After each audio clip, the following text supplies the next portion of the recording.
Good morning, students.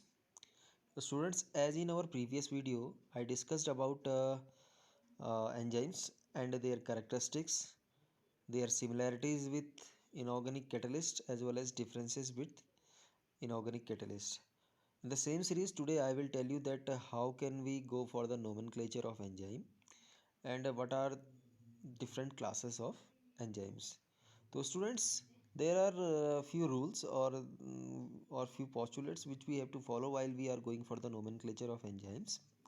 So, today I will tell you the uh, four different ways how can we classify, or how can we, I have to say that how can we give name to that particular enzyme.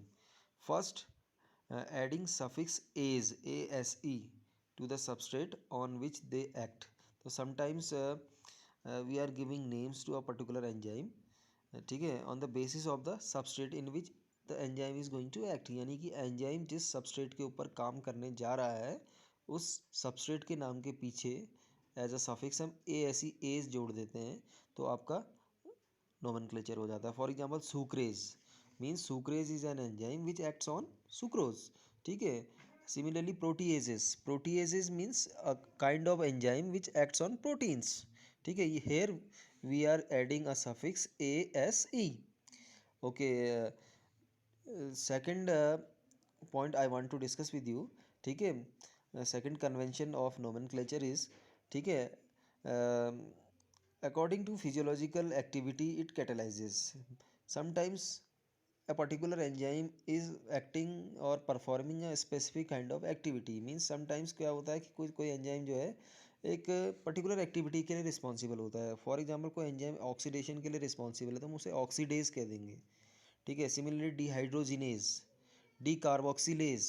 For example some enzyme is removal is responsible for the removal of carbon dioxide, तो de उसको कह दिया हमने decarboxylase. Similarly oxidase. Similarly, dehydrogenase means which kind of physical activity the enzyme is performing. On the basis of this activity, we can go for the nomenclature of enzyme. ठीक है. Third convention is to according to the source from which they are obtain. कभी कभार क्या करते हैं कि किस source से उसे हमने ऑप्टेन किया हुआ है. ठीक है. उस सोर्स मतलब for example I am giving you an example. Papain. ठीक है. Papain is obtain from papaya. तो यहाँ पे सोर्स पपाया था तो इसका जो एंजाइम था इस एंजाइम को हमने क्या बोल दिया, पेपाइन बोल दिया. सिमिलरली ब्रोमेलाइन. ब्रोमेलिन का मतलब है कि bromelain is obtain from pineapple. ठीक है. So that's why it is called as bromelain. ठीक है. And in the older days और in the past days few names were given without any convention like tyline and trypsin, but nowadays the names are going to be changed and we are in for few enzymes we have some another names. For example, tyline is an enzyme which is present in our saliva. Nowadays it is known as salivary amylase. ठीक है. Similarly trypsin. Now there are some enzymes in past there was no convention to you to no convention was used to give a particular name to them. ठीक है. So I hope so these four convention you understood very well, uh, through which we can give a particular name to enzyme. Now I am coming to the next point, classification of enzyme. Now I will tell you that enzymes are classified into different classes. Now I will tell you the different classes, about the different classes of enzymes and what is the particular function of the enzymes of that particular class. The first class is oxidoreductase. ना इसके नाम से ही समझ में आ रहा है कि oxido reductase क्या काम करेगा. ये ऑक्सीडेशन और रिडक्शन दोनों का काम करेगा. Means it will catalyse a reaction. ठीक है. In which oxidation and reduction will occur simultaneously. ठीक है. तो here it is mention catalyses oxidation as well as reduction of the substance. तो ये किसी भी सब्सटेंस का ऑक्सीडेशन और रिडक्शन करने का काम करता है. ठीक है. Cytochrome oxidises cytochromes. तो यानी कि एक एंजाइम है, इसका नाम है cytochrome oxidase and it oxidises cytochrome. ठीक है. Similarly glycolate oxidase is an enzyme. ये क्या काम करेगा. ठीक है. It will oxidise glycolate. ठीक है. Here you are observing S reduced plus S1 oxidised. तो here you are observing S का रिडक्शन हो रहा है और S1 का ऑक्सीडेशन हो रहा है. ठीक है, and product is S oxidised and S1 reduced. ठीक है, now the second class is called transferase. Now transferase enzyme will catalyse a reaction in which the transfer of molecule will occur. ठीक है, तो it will catalyse the transfer of specific group from one substrate to the another substrate. Now here you are observing S G, this is a complex. ठीक है, and there is one other reactant which is S dash. ठीक है, one enzyme is there glutamate pyruvate transaminase. ठीक है, glutamate pyruvate transaminase, but it is doing, तो ये क्या करेगा आप देखो, ट्रांसफ़र कर देगा एस के साथ जहाँ जी ऐड था.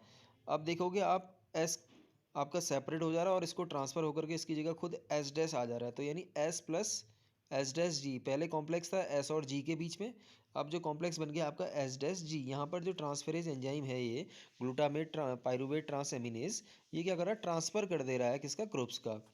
Now the third class is called hydrolase. तो hydrolase will be responsible for hydrolysis.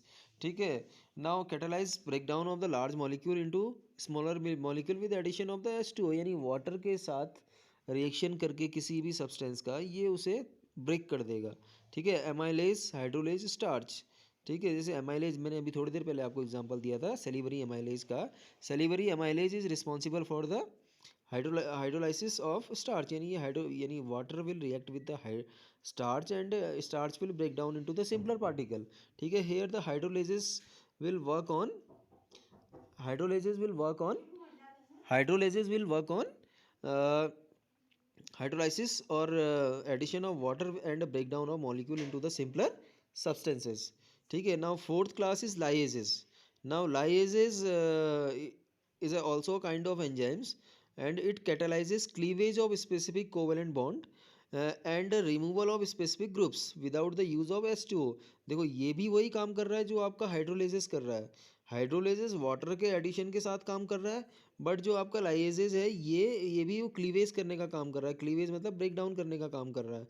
ठीक है, बट यहाँ पे जो क्लीवेज हो रहा है ये विदाउट वाटर हो रहा है, यानी in the absence of water हो रहा है. For example histidine decarboxylase is an enzyme which cleaves histidine into histamine and CO2.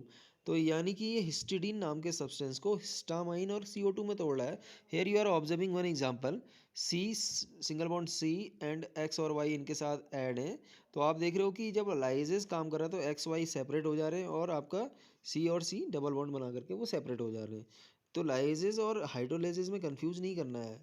Hydrolysis भी वही काम करेगा, ब्रेक डाउन का काम करेगा कॉम्प्लेक्स लार्जर मॉलिक्यूल्स को स्मॉलर मॉलिक्यूल्स में, but it will work with the addition of H2O, while the lyases will work without H2O and they will also break complex organic matter or complex organic substances into the smaller substances having covalent bonds. ठीक है, now the next class is isomerase. Isomerase is a class of enzymes. ठीक है, in which enzymes are using as or acting like a catalyst and they are rearranging the atoms or molecules to form isomers. ठीक है, like if you will observe the molecular formula is same. ठीक है, but isomerism का मतलब हम कह सकते हैं कि यार मॉलिकुलर फार्मूला तो सेम है, बट तो उनका स्ट्रक्चर जो है ऑप्टिकली हम देख सकते हैं कि वो थोड़ा सा डिफरेंट है. ठीक है, तो कहने का मतलब ये है कि मतलब इधर के एटम्स को उधर, उधर के एटम्स को इधर करने का काम करता है. ठीक है, कैटेलाइजेज और rearrangement of the atoms in a molecule and forms isomers. Isomers का फॉर्मूला तो सेम होगा बट एटम्स के अरेंजमेंट का पैटर्न क्या होगा, डिफरेंट होगा. जैसे for example glucose 6 phosphate. Glucose के पास भी देखें 6 कार्बन एटम है, C6H12O6 ग्लूकोज का फार्मूला है. फ्रक्टोज का फार्मूला भी आप देखें C6H12O6 ही है, बट इनके जो एटम्स के अरेंजमेंट का पैटर्न होता है ग्लूकोज और फ्रक्टोज में थोड़ा सा डिफरेंट होता है. ठीक है, in higher classes you will study about them. तो यानी ग्लूकोज और फ्रक्टोज का मॉलिक्यूलर अगर आप फार्मूला देखें तो C6H12O6 है, यानी दोनों का फार्मूला सेम है, बट दोनों में जो एटम्स का जो पैटर्न है वो क्या होता है, पोजीशन जो है वो अलग अलग होती है. ठीक है, तो सिमिलरली तो आपका जो फॉस्फोहेक्सोज आइसोमरेज एक एंजाइम है ये आपका आइसोमरेज के अंदर आता है and it converts glucose 6 phosphate into fructose 6 phosphate. And the last class of enzyme is called as ligases. ठीक है, ligases means these are the enzymes. ठीक है, which catalyse covalent bonding between two substrate to form a large molecule. अभी हमने देखा कि hydrolysis जो था आपका और लाइएसिस जो था वो कॉम्प्लेक्स को तोड़ करके स्मॉलर बना रहा था। ये उसका उल्टा है, ये अपोजिट है बिल्कुल। लाइगेसिस जो है वो क्या करेगा, आपके जो आपके सिंपल यानी स्मॉलर सबस्ट्रेट्स हैं उनको उनके बीच में कोवलेंट बॉन्ड बनाएगा, उन्हें लार्ज मॉलिक्यूल्स में क्या कर देगा, कन्वर्ट कर देगा। And it involves utilisation of energy in the form of the ATP। जैसे for example I am giving you one example, RUBP carboxylase catalyzes the joining of RUBP and CO2 in photosynthetic carbon fixation process. ठीक है, तो I mean to say that यानी rubisco carboxy, rubisco बोलते हैं इसको हम। ठीक है, RUBP कार्बोक्सिलेज, तो RUBP कार्बोक्सिलेज कैटलाइज करता है ये RUBP को। ठीक है, यानी रिबोलोज बाईफॉस्फेट को कार्बन डाइऑक्साइड के साथ ऐड करता है और कार्बन डाइऑक्साइड का फिक्सेशन करता है। क्योंकि आपका फोटोसिंथेसिस में होता क्या है, 6 कार्बन डाइऑक्साइड के मॉलिक्यूल्स जब जुड़ेंगे तब जाकर के C6H12O6 बनेगा, यानी कार्बन डाइऑक्साइड का फिक्सेशन होना है। तो फिक्सेशन करने के लिए सबसे पहले कार्बन डाइऑक्साइड RUBP के साथ ऐड होता है। तो इस एडिशन के लिए कौन रिस्पॉन्सिबल है, आपका एक लाइगेसेस एंजाइम रिस्पॉन्सिबल है। And what is the name of this ligases enzyme, RUBP carboxylase कैट। ठीक है, this is the enzyme and this catalyzes the reaction of carbon dioxide fixation. I hope so you understood the concept of nomenclature of enzymes as well as 6 different classes and what are their functions.